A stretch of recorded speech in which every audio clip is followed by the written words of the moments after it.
Pumpkin Jack. This is our story for the week. We are talking about pumpkins and the life cycle, how they start from a tiny seed, grow to a sprout and a pumpkin plant. And what's next? If you remember the yellow and orange pumpkin flower or blossom, and then it grows into a green pumpkin, and then an orange pumpkin grows and grows. And then eventually, some of us carve jack-o'-lantern faces. So this book is written and illustrated by Will Hubble. And I want you to listen to my story, and then we're going to do a reading response in our journal about, we're going to make connections to the text, so we're making a connection about a time that we may have carved a jack-o'-lantern, or if you wanted to carve a face in your pumpkin, what would you carve? So that's what we're going to work on after my story. So sit down, get comfortable, and listen.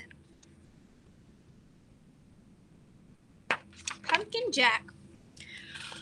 When Tim carved his first pumpkin, it was fierce and funny and just perfect. A jack-o'-lantern this good deserved a name, so Tim gave it one. He named it Jack. Long after the best trick-or-treat candy was eaten, Tim still kept Jack. At night, when a candle made Jack's face dance on the wall and filled the dark with warm pumpkin smells, Tim felt Jack was almost magic. Yet too soon, the spell was broken.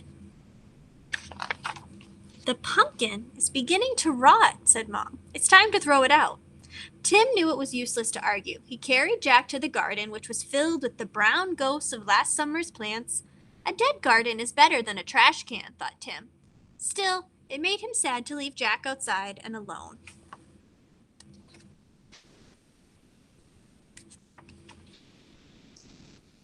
Whenever chores or play brought Tim to the garden, he looked at Jack. Every time, Jack was different. He became wrinkled, and his fierce smile began to look silly.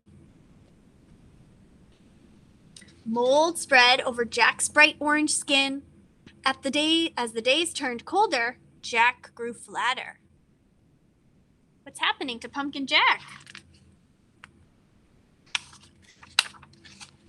Winter began. Soon Jack was hidden beneath snow, and Tim forgot about him.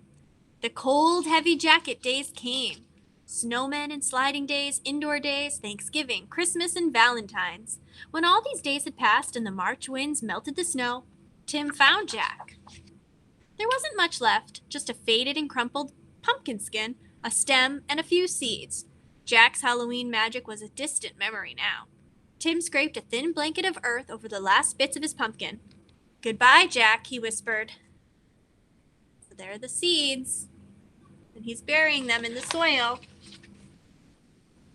When spring turned barefoot warm, a tiny sprout appeared where Jack had once been. Tim found it, and he guessed what it was. What do you think it is? Pumpkin? I think so. In the days that followed, Tim weeded and watered and watched the sprout. Slowly and steadily, the plant changed and grew. It branched and spread a web of vines over the ground, but no pumpkins appeared. And then the days turned hot. Flowers opened on the plant each morning, yellow stars that twisted shut forever in the afternoon. Still, no pumpkins. Finally, Tim found a little green ball growing behind a crumpled blossom. A pumpkin! Tim let out a whoo and ran to show his mom. By August, the plant had spilled onto the lawn. Tim's favorite game became pumpkin hunting. He carefully waded among the leaves, searching for green pumpkins like hidden treasures. Oh, there it is, right over here, the green pumpkin. School began again, and the days cooled. Tim had less time to visit the garden. When he did, the pumpkin plant seemed tired. There were few new leaves, and the old tattered ones no longer hid the fat green pumpkins. Then one October morning, Tim woke to see frost coating the garden. The frozen plant seemed changed to a pale blue grass. It's like this time of year when all the frosty mornings are starting to happen. It's getting cold, and the days are chillier when we wake up. After school, Tim discovered what the frost had done. The pumpkin's plant leaves were as limp as wet paper. It was dying. Tim searched among the withered leaves for the unripe pumpkins. He picked them and put them on the front porch, hoping for one more change. By Halloween, the pumpkins had ripened to bright orange. There were many, for the plant had been generous. Tim was generous too. He gave away all but one pumpkin. From jack-o'-lantern to seed to pumpkin again, the circle was almost complete. Now it was time for Tim to do his part. He gave his pumpkin a face.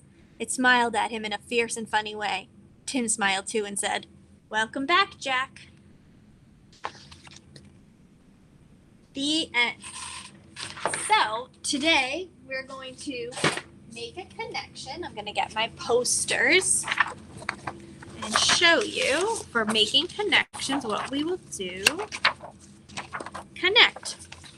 Readers, which is you. You're all the readers. Even though you listen to my story, you're still one of my readers. Think about their experiences and what they know to make connections. So we're thinking about our own experiences with our own pumpkins and pumpkin carvings or Halloween time, or maybe going to the garden. Some of you went to some farms this fall, the beginning of the season. I want you to take out your guided reading journal. This is our work for today, to open to the very next page after we worked in this last week on Otis. So I'm opening to Otis, and then I'm going to go to the fall page of writing and go to the very next page that's blank and ready for me to work on. So I'm going to put that in. Give me 1 second to get my camera situated for you to see. All right. Okay. So, like I said, today we're making connections to the book Pumpkin Jack. So your grown-up can write the date for you today. Today is 10/20/20. Right? Today is 20.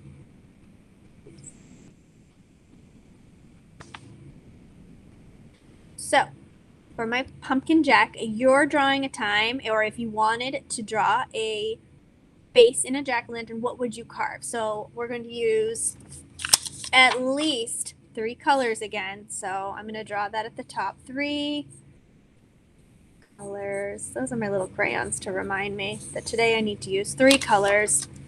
And I'm going to start with an orange because I'm going to draw my big round jack-o'-lantern. And I carved a happy face this year. So I'm going to take black and do some shapes on my jack-o'-lantern face. Yours might be different because it's what you carved or what you would want to carve if you had a jack-o'-lantern. And I really liked in the story how when they put a candle in, it looked like yellow light was popping through the face.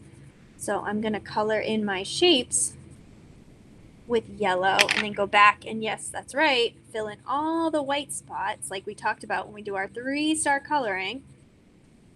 Oops, a little bit running there.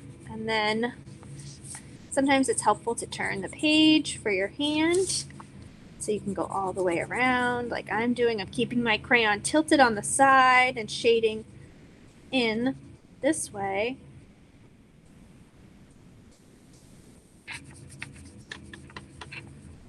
And almost done.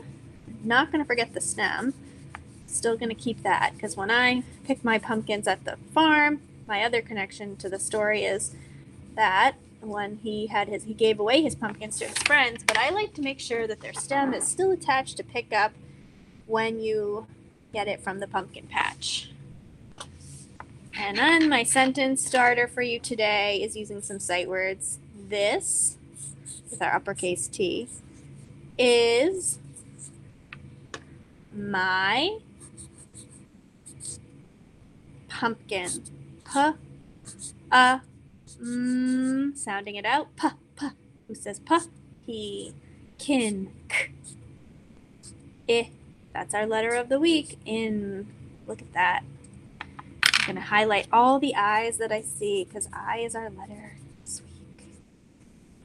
This is my pumpkin. And that is your project for today.